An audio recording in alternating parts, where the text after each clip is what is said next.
तो देखो भाई, आज का हमारा टॉपिक है कोरोजन। ठीक है, कोरोजन क्या होता है? जब भी कोई मेटल मॉइस्चर के कांटेक्ट में आए या फिर atmospheric gases like CO2, O2 इनके कांटेक्ट में आए, प्लस उसके साथ क्या होना चाहिए? मॉइस्चर होना चाहिए।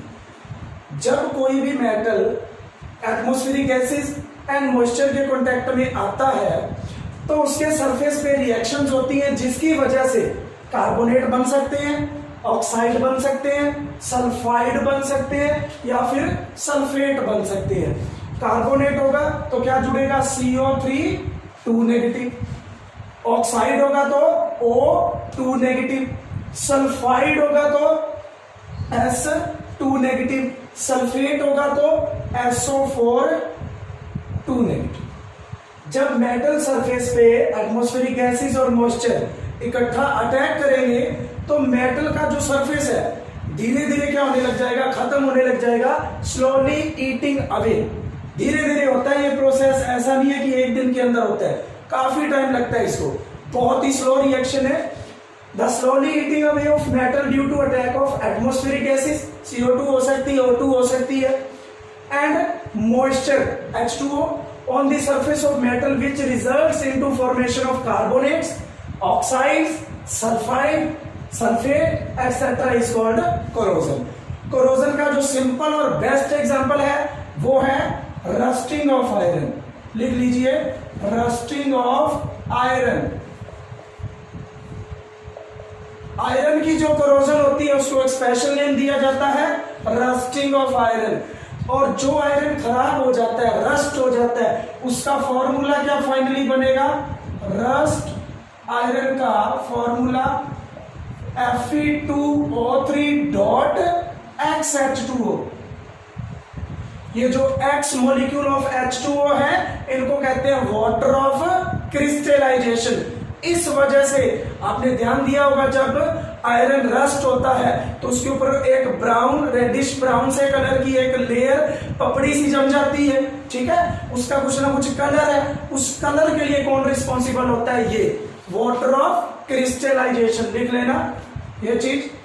ये जो डॉट H2O आएगा रस्ट आयरन में, ये होता है वाटर ऑफ क्रिस्टलाइजेशन। और किसके लिए रिस्पॉन्सिबल है? Responsible for colour. और रस्ट आयरन का कलर उसके ऊपर, सरफेस के ऊपर क्या हो जाता है? रेडिश ब्राउन से कलर की एक लेयर आ जाती है, जिसको हम कहते हैं रस्ट आयरन। खराब हो जाता है वो। ओके, देखो भाई, मैकेनिज्म ऑफ कोरोजन। मैकेनिज्म का मीनिंग क्या है? कि आयरन की जो रस्टिंग होनी है, अब देखो इसमें एग्जांपल किसका ले रहे हैं? आयरन का। रस्टिंग जो होनी है और जो फाइनल रस्ट आयरन बनना है उसने कौन सा पाथ फॉलो करना है? ठीक है, कौन सा पाथ फॉलो करके वो रस्ट होगा, उसको हम मैकेनिज्म कहेंगे। किसको फॉलो करेगा? ये इलेक्ट्रोकेमिकल थ्योरी। अगर ये इलेक्ट्रोकेमिकल थ्योरी को फॉलो कर रहा है, इट मीन्स एक यहाँ पे एनोड होगा और दूसरा यहाँ पे कैथोड भी होगा। ओवरऑल कौन सी रिएक्शन होगी? Redox reaction. तो स्टेप 1 देखिए, सबसे पहले क्या होगा? जो मॉइस्चर प्रेजेंट है मेटल सरफेस पे, वो CO2 के साथ रिएक्ट करेगा और बनाएगा कार्बोनिक एसिड। ये बहुत ही वीक एसिड होता है, इसीलिए ये डिसोसिएटेड फॉर्म में रहेगा। 2H positive plus CO3 2 negative. H positive का मीनिंग क्या होता है? एसिड। सेकेंड स्टेप के अंदर जो आयरन सरफेस है वो ऑक्सीडेशन करेगा। ऑक्सीडेशन करेगा तो किस किस की प्रेजेंस में? H पॉजिटिव की प्रेजेंस में, और मॉइस्चर के अंदर और एटमॉस्फेयर के अंदर O2 गैस भी है, और 2 इलेक्ट्रॉन क्या कर देगा? लॉस कर देगा। ठीक है, स्टेप 3 क्या बनेगा? कर लीजिए, नोट कर लीजिए। स्टेप 3 देखो,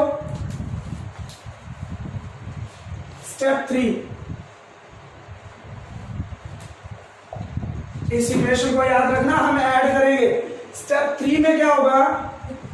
O2 plus H positive plus electrons combine होके क्या बनाएंगे? H2O। कंबाइन होके ये बना लेंगे H2O। बैलेंस करने के लिए यहां पे 2 लगाएं तो यहां पे 4। अब ध्यान दीजिए, यहां पे ऑक्सीजन के ऊपर कितना चार्ज है? 0, और यहां पे कितना है? -2। तो एक ऑक्सीजन ने कितने इलेक्ट्रॉन गेन करे हैं? 2। क्या हुआ है ये? रिडक्शन। स्टेप 3 कौन सा है? रिडक्शन का। स्टेप 2 कौन सा है? ऑक्सीडेशन का। ऑक्सीडेशन किसकी होनी है? आयरन की। रिडक्शन किसकी होनी है? ऑक्सीजन की। एक ऑक्सीजन ने 2 इलेक्ट्रॉन गेन किए हैं, लेकिन है कितने? 2 ऑक्सीजन। तो यहां पे कितने लेने पड़ेंगे हमें? 4 इलेक्ट्रॉन्स। क्लियर है? तो लेकिन इसने कितने लॉस किए हैं? 2। तो हमें क्या करना है? इस इक्वेशन को 2 से मल्टीप्लाई करना है। 2Fe2 positive aqueous plus 4 electrons. 2 से मल्टीप्लाई कर देना इसको। ओके, हाँ जी। अब नेक्स्ट स्टेप 4 के अंदर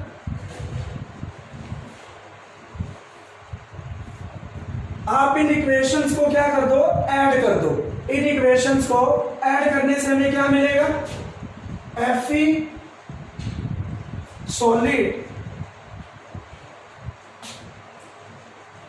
plus O2 plus 4H positive. आगे देखिए, इसको और इसको ऐड कर रहे हैं। इसकी लेफ्ट साइड पे 4 इलेक्ट्रॉन, इसकी राइट साइड पे 4 इलेक्ट्रॉन, वो कैंसल। इधर क्या बचा? 2H2O plus Fe2 positive. Fe2 positive. देखिए, ध्यान दीजिए, बैलेंस है कि यहां पे 2 आएगा। अब बैलेंस है ये। 4 इलेक्ट्रॉन्स नहीं लिखने, ठीक है? 4 इलेक्ट्रॉन्स हमने नहीं लिखने। करो नोट यहां तक। तो स्टेप 5 और 6 देखिए। स्टेप 4 के अंदर बना था Fe2 पॉजिटिव।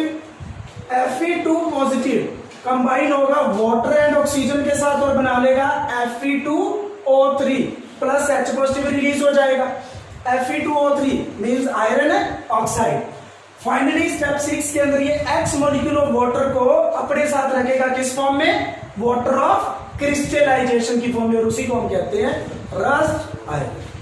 ठीक है? एक चीज याद रखना, जहां भी सैलाइन वाटर है, सैलाइन वाटर का मतलब क्या है? जिसके अंदर सॉल्ट हो। सैलाइन वाटर होता है तो रस्टिंग ज्यादा होती है। नोट कर लेना ये। Note, rate of rusting increases in saline water। Saline water के अंदर रेट ऑफ रस्टिंग क्या होगी? इंक्रीज होती है, जल्दी रस्ट होगा आयरन। तो नेक्स्ट टॉपिक हमारा factors which promote corrosion. Promote का मतलब क्या है? इंक्रीज, जिनकी वजह से कोरोजन इंक्रीज होगा। फर्स्ट फैक्टर है मॉइस्चर एंड एटमॉस्फेरिक गैसेस। ये भी लिखना है, एटमॉस्फेरिक गैसेस। एटमॉस्फेरिक गैसेस कौन कौन सी हो सकती है? O2, CO2 etcetera. अभी जो हमने रस्टिंग ऑफ आयरन पढ़ा, उसमें CO2 का क्या काम था? उसने कार्बोनिक एसिड बनवाया था, और कार्बोनिक एसिड ने टूट के क्या बनवाया था?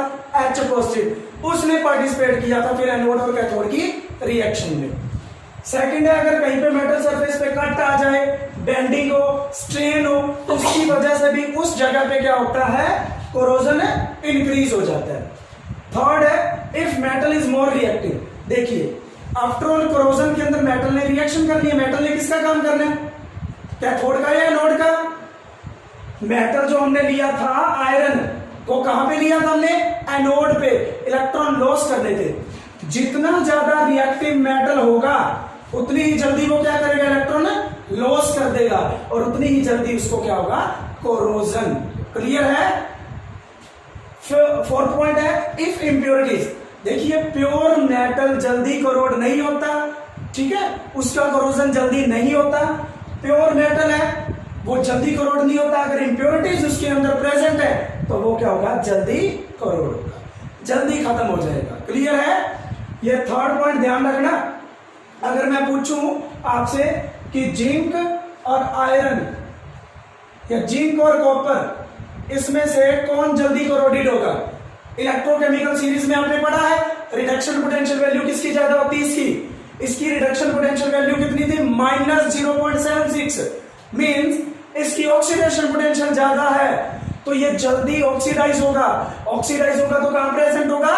एनोड पे। मोर रिएक्टिव है तो जिंक जल्दी कोरोड होता है और कॉपर का कोरोजन लेट होता है, कम होता है। क्लियर है? प्रिवेंशन ऑफ कोरोजन, कोरोजन को कैसे रोकें? फर्स्ट मेथड है बैरियर प्रोटेक्शन। आप क्या करो, मेटल के सरफेस पे कोई बैरियर लगा दो। वो बैरियर कैसे लगा सकते हो? उसको पेंट करके, ग्रीस अप्लाई करके उस पे, या फिर ऑयल उसके सरफेस पे अप्लाई करके। क्यों करना है? ताकि एटमॉस्फेरिक गैसेस और मॉइस्चर मेटल के साथ डायरेक्टली कांटेक्ट में ना आए। अगर वो डायरेक्टली कांटेक्ट में नहीं आएंगे तो कोरोजन भी नहीं होगा। सेकंड है सैक्रिफिशियल प्रोटेक्शन, जिसका एक बेस्ट एग्जांपल है गैल्वेनाइजेशन। गैल्वेनाइजेशन तभी होती है जब आयरन के सरफेस पे अपन जिंक की एक कोटिंग कर देते हैं। ठीक है, जिंक की एक लेयर लगा देते हैं। और वो कैसे लगानी होती है? आयरन को किसकी तरह लगाएंगे? कैथोड। और जिंक किसका काम करेगा? एनोड। तो एनोड वाला खत्म होता जाएगा और कैथोड के ऊपर आ जाएगा। क्लियर है? हाँ जी। इससे होता क्या है, आयरन के सरफेस पे अपन ने क्या किया? जिंक की कोटिंग कर दी, जिंक की एक लेयर बना दी। जिंक बहुत रिएक्टिव है, क्योंकि अगर हम E0 वैल्यू देखें तो जिंक की कितनी है? Reduction value -0.76 volt. मतलब ऑक्सीडेशन वैल्यू कितनी होगी? +0.76 वोल्ट। इट मीन्स ये जल्दी ऑक्सीडाइज होगा और जल्दी मॉइस्चर और एटमॉस्फेरिक गैसेस के कांटेक्ट में आके खत्म हो जाएगा। लेकिन इसके अंदर जो आयरन प्रेजेंट है वो क्या रहेगा? सेफ। एक चीज और लिख लेना, जब जिंक CO2 और H2O मॉइस्चर के और एटमॉस्फेरिक गैसेस के प्रेजेंट आता है कांटेक्ट में, तो एक कंपाउंड बनाता है zinc carbonate dot zinc hydroxide. जैसे रस्ट आयरन का फॉर्मूला था Fe2O3 डॉट XH2O, उसी तरीके से इसको रस्ट तो नहीं बोल सकते, कोरोडेड जिंक का फॉर्मूला ये है। लिख लीजिए, अगर जिंक CO2 और वाटर के कांटेक्ट में आएगा तो ये कंपाउंड बना के ये कंटिन्यूसली खत्म होता है, लेकिन इसके अंदर जो मेटल प्रेजेंट है वो बिल्कुल सेफ रहेगा।